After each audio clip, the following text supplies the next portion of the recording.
সূরা আল কাউসারের শেষের এই আয়াতটা যে ইন্না আতাইনা কাল কাউসার ফাসাল্লি লিরাব্বিকা ওয়ানহার ইন্না সানিয়াকা ওয়াল আবতার, এই যে শেষের আয়াতটা ইন্না সানিয়াকা ওয়াল আবতার, শেষের আয়াতটা সরল ব্যাখ্যা কি? সরল ব্যাখ্যা এমন যে যে আপনার শত্রু সেই তো লেজ কাটা নির্বংশ। এই কথাটার মানে আমরা অনেক জনাই বুঝি না যে আল্লাহ তাবারক তাআলা এই কথাটা কেন বলছেন এই সূরার মধ্যে। আমরা সকলেই জানি কুরআন মজিদের সর্বোত্তম ক্ষুদ্র একটা সূরা, সূরা কাউসার। সূরা কাউসার হচ্ছে কুরআন মজিদের সবথেকে ছোট সূরা। এই সূরার মধ্যে আল্লাহ তাবারক তাআলা শেষের আয়াতটা কি বলছেন যে ইন্না সানিয়াকা ওয়াল আবতার, যে আপনার শত্রু সেই তো লেজ কাটা নির্বংশ। এই যে লেজ কাটা নির্বংশ এই কথাটা এই সূরার মধ্যে কেন এসছে, আমরা যদি এই সূরাটার প্রেক্ষাপটটা দেখি, নাজিল হওয়ার পূর্বের ঘটনাটা দেখি, আল্লাহ তাবারক তাআলা এই সূরাটা কেন নাজিল করলেন। বিশ্বনবী সাল্লাল্লাহু আলাইহি ওয়াসাল্লামকে উপহাস করে, টিটকিরি মেরে, কটাক্ষ করে মক্কার কাফেরেরা বলতো যে মুহাম্মদ তো লেজ কাটা নির্বংশ। মক্কার কাফেরেরা বলতো, কেন বলতো? বিশ্বনবী সাল্লাল্লাহু আলাইহি ওয়াসাল্লামের পুত্র কাসেম মৃত্যুবরণ করেছিলেন, সেই জন্য মক্কার কাফেরেরা তাকে উপহাস করে, ওনাকে টিটকিরি মেরে, ওনাকে অপমান করার জন্য বলতো, হাসাহাসি করতো যে মুহাম্মদ তো লেজ কাটা নির্বংশ, ওর খেলা তো শেষ, ওর খেলা শেষ, ও বেঁচে আছে যতদিন তারপরে ওর খেলা শেষ। এরকম কথা মক্কার কাফেরেরা রাসূল সাল্লাল্লাহু আলাইহি ওয়াসাল্লামকে বলতেন। এক সময় একদিন কুরাইশের নেতারা কাবা ঘরে আলোচনা করছেন, ওর মধ্যে একজন বিশ্বনবী সাল্লাল্লাহু আলাইহি ওয়াসাল্লামের সঙ্গে ভিতর থেকে এবং বিশ্বনবী সাল্লাল্লাহু আলাইহি ওয়াসাল্লাম বাইরে এমন অবস্থায় দরজার পাশাপাশি কথা বলছেন। তো ভিতর থেকে সেই কুরাইশের নেতারা সেই নেতাকে জিজ্ঞেস করছেন যে আপনি কার সঙ্গে কথা বলছেন? তখন সেই লোক বলছে যে আমি কথা বলছি সেই মুহাম্মদ লেজ কাটা নির্বংশ, তার সঙ্গে কথা বলছি। মুহাম্মদ সাল্লাল্লাহু আলাইহি ওয়াসাল্লামকে লেজ কাটা নির্বংশ বলছে।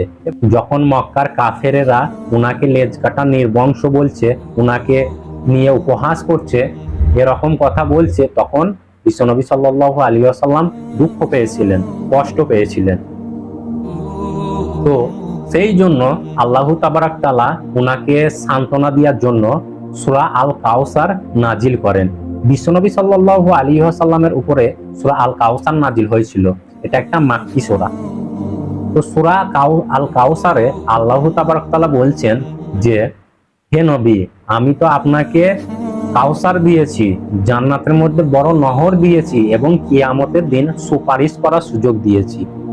অর্থাৎ আপনি কেন মন খারাপ করছেন? বরং তারাই তো লেজ কাটা নির্বংশ, যারা আপনার শত্রু, অর্থাৎ যারা আজ আপনাকে লেজ কাটা নির্বংশ বলছে, ওরাই তো লেজ কাটা নির্বংশ। আপনি কেন কষ্ট পাচ্ছেন? সূরাটা ব্যাখ্যা করি। সূরা কাউসার, ইন্না আতাইনা কাল কাউসার, আল্লাহ তাবারক তাআলা বলছেন যে আমি আপনাকে নিশ্চয়ই কাউসার দিয়েছি। ফাসাল্লি লিরাব্বিকা ওয়ানহার, আপনার পালনকর্তার উদ্দেশ্যে আপনি নামাজ পড়ুন এবং কোরবানি করুন।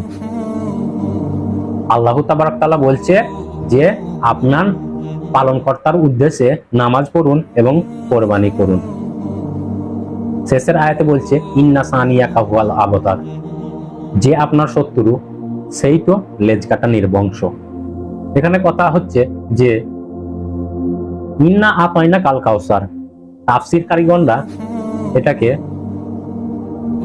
বলেছেন যে আল্লাহ তাবারক তাআলা রাসূল সাল্লাল্লাহু আলাইহি ওয়াসাল্লামকে জান্নাতের মধ্যে একটা বিশেষ নহর দান দিয়েছেন, একটা বিশেষ নহর দিয়েছেন, এবং রাসূলুল্লাহ সাল্লাল্লাহু আলাইহি ওয়াসাল্লামকে হাউজে কাউসার দিয়েছেন, এবং রাসূল সাল্লাল্লাহু আলাইহি ওয়াসাল্লামকে কিয়ামতের দিন সুপারিশ করার সুযোগ দিয়েছেন। আমরা শুনেছি যে হাউজে কাউসার হাউজে কাউসারের পানি কিয়ামতের দিন রাসূল সাল্লাল্লাহু আলাইহি ওয়াসাল্লাম পান করাবেন। এই কথা আমরা শুনেছি। তো রাসূল সাল্লাল্লাহু আলাইহি ওয়াসাল্লামকে আল্লাহ তাবারক তাআলা বলছেন যে, হে রাসূল, আপনি কেন দুঃখ পাচ্ছেন? বরং তারাই তো লেজ কাটা নির্বংশ, যারা আপনাকে লেজ কাটা নির্বংশ বলছে। অতএব আমি আপনাকে কাউসার দিয়েছি, নহর দিয়েছি, এবং আমি আপনাকে কিয়ামতের দিন সুপারিশ করার সুযোগ দিয়েছি। বরং তারাই তো নির্বংশ, লেজ কাটা নির্বংশ। আমরা যদি দেখি আজকে তাদের বংশের কোনো পরিচয় আছে? কোনো পরিচয় নেই। রাসূল সাল্লাল্লাহু আলাইহি ওয়াসাল্লামের পুত্র সন্তান নেই তো কি হয়েছে, তিনার কন্যা সন্তান থেকে আজকে বহু বংশধর আছে, বহু বংশধর আছে, লক্ষ লক্ষ বংশধর, এবং আমরা তার আত্মাধিক সন্তান, আমরাও তার আত্মাধিক বংশধর। আজকে তিনি নির্বংশ নন। তারা বলতেন যে মুহাম্মদ তো যতদিন বেঁচে আছে ততদিন, তারপরে তার নামগন্ধ শেষ। কিন্তু আল্লাহ তাবারক তাআলা বলছেন যে মন খারাপ করো না, দুঃখ পেও না, বরং তারাই নির্বংশ।